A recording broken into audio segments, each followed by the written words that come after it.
Hola a todos, yo soy Carlos Fernández, soy fisioterapeuta y os traigo esta comunicación oral en la que abordamos el posible déficit de control motor detectado en pilotos militares españoles con dolor cervical relacionado con el vuelo. El dolor cervical es una patología muy común en la población de la que es difícil encontrar una definición exacta, ya que hay autores que no la consideran como una única sensación producida por un único estímulo, sino como un conjunto de complejas experiencias. Es una patología de etiología múltiple, considerándose la edad uno de los principales factores, con una prevalencia del 37,2% en la población adulta. La prevalencia en la población militar, según un estudio reportado de Estados Unidos, de Reino Unido, perdón, la prevalencia es de un 70% en pilotos de aviones rápidos del Reino Unido, siendo de un 66% para el resto de la tripulación. El dolor cervical relacionado con el vuelo es aquel que se produce durante o por las 48 horas posteriores al vuelo, no derivándose de otras actividades o causas. Esta definición viene recogida en un documento que es un consenso elaborado por el panel de expertos de la OTAN, que también recoge una serie de factores intrínsecos relacionados con el desarrollo de dolor cervical relacionado con el vuelo, en los que, dentro de los factores humanos, encontramos variables de las que destacamos características físicas y psicosociales que contribuyen al dolor cervical, al desarrollo de dolor cervical. El vuelo de combate es una de las pocas actividades que expone al cuerpo, el cuerpo humano, a niveles de aceleración varias veces superior a los de la gravedad terrestre. Esto conlleva un aumento del estrés en la columna cervical, a lo que, sumado a factores como las posiciones extremas de la cabeza o el uso de cascos de vuelo pesados, entre otros, aumenta la prevalencia de dolor cervical relacionado con el vuelo. Autores como Keogh y colaboradores concluyeron que el dolor provoca cambios directos en la cognición de los pilotos al demandarle tareas complejas. Y previamente, en informes previos, otros autores ya afirmaron que aquellos sujetos, aquellos pilotos que volaban en aviones con capacidad para soportar mayor fuerza G, obtenían mayor incidencia de dolor cervical. La columna cervical es una estructura que sostiene y orienta la cabeza en el espacio. Transmite fuerzas que surgen del tronco y que influyen en la posición de la cabeza. Y esto lo hace a través de la musculatura cervical, que está íntimamente relacionada con sistemas reflejos asociados a la estabilización de la cabeza, ojo, función vestibular, sistemas propioceptivos. Por ello, el control de la musculatura cervical es necesario, es fundamental para la estabilidad mecánica de la cabeza. Y cabría esperar que alteraciones en las señales aferentes de los músculos cervicales por el dolor induzcan modificaciones en el control motor cervical, entendiendo por dolor, por control motor, la habilidad para regular o dirigir los mecanismos esenciales de movimientos. Debido al estrés neuromuscular que sufren los pilotos y el problema clínico que genera, como es el dolor cervical relacionado con el vuelo, cabe esperar que pilotos puedan desarrollar déficits de control motor asociados al dolor, a lo que sumado a lo que la literatura es limitada y a la ausencia de estrategias preventivas, la finalidad, el principal objetivo de este estudio es detectar posibles déficits de control motor en pilotos de la base aérea de Talavera La Real en Badajoz, con dolor cervical relacionado con el vuelo.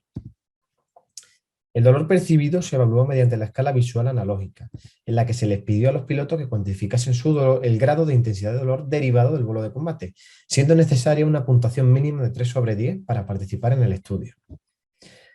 La discapacidad se evaluó mediante el índice de discapacidad cervical, que es una escala que consta de 10 apartados, 4 de ellos relacionados con síntomas subjetivos y 6 con actividades básicas de la vida diaria, que categorizan al sujeto en función de la puntuación obtenida en discapacidad leve, moderada, severa o incapacidad completa. La proposición cervical se evaluó mediante el test o la prueba de reposicionamiento articular cervical, en la que es una prueba en la que los sujetos que obtengan un error medio inferior a 4,5 grados son considerados sujetos sanos y aquellos sujetos con dolor cervical que obtengan un error medio superior a 4,5 grados son sujetos que presentan un error propioceptivo. La metodología empleada es la reportada por Rebel y colaboradores en sujetos con dolor cervical, no existiendo hasta la fecha ningún estudio que aplique un procedimiento específico en pilotos militares. El piloto se coloca sentado en una silla frente a una diana con un láser cinchado a la frente.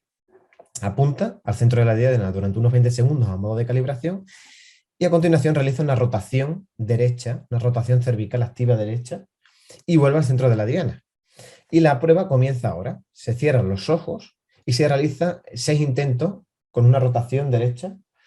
y cuando el sujeto cree que ha vuelto al centro de la diana, dice ya y se registra el error medio de esos 6 intentos. Para la realización del estudio se parte de una muestra potencialmente elegible de 22 sujetos. Los sujetos fueron militares, fueron pilotos militares que estuviesen en plantilla o bien aquellos que estaban en etapas formativas, como son los alumnos. Tras rechazar la participación en el estudio 4 de ellos, se somete al estudio una muestra final de 18 sujetos. Las características antropométricas evaluadas fueron la edad, la talla, el peso, el índice de masa corporal, el número de horas de vuelo a la semana y el número de horas de actividad física a la semana. Como resultados obtenemos un error medio en la capacidad de reposicionamiento cervical de 5,7 grados para la totalidad de la muestra, no habiendo diferencias entre el grupo de los instructores y de los alumnos.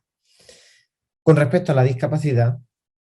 aquí también ha resultado interesante hacer la distinción entre alumnos e instructores, porque los alumnos con una puntuación media de 12,18 puntos obtienen una discapacidad leve, mientras que los instructores con 15,86 una discapacidad moderada. Pasando a la discusión, como acabamos de comentar, los alumnos, la población más joven, obtiene una discapacidad leve y los instructores moderada. Podría existir una relación con la edad y con el número de horas de vuelo, coincidiendo con lo que afirmaron autores como Arm y Arms,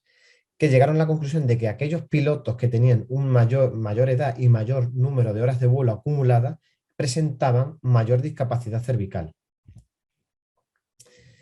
Con respecto a la prueba de reposicionamiento cervical activo, el error medio fue superior a 4,5 grados para el 94,45% de la totalidad de la muestra. Es decir, una persona, un sujeto, solamente obtuvo un error medio inferior a 4,5 grados,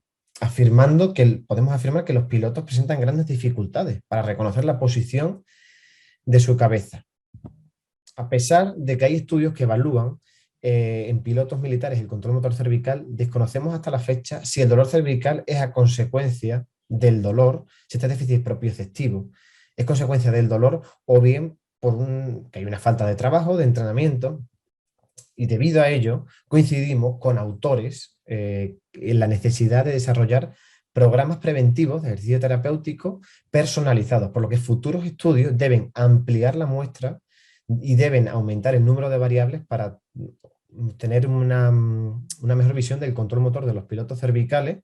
y desarrollar así un programa lo más personalizado posible.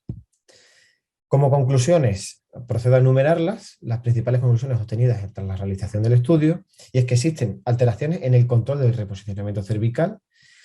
que los instructores mostraron, según el cuestionario NDI, discapacidad moderada frente a la observada en los alumnos, que fue una discapacidad leve, y por último, que se deberían desarrollar programas de entrenamiento específicos para los pilotos para mejorar el control motor cervical. Esto es todo, muchísimas gracias por vuestra atención y un saludo.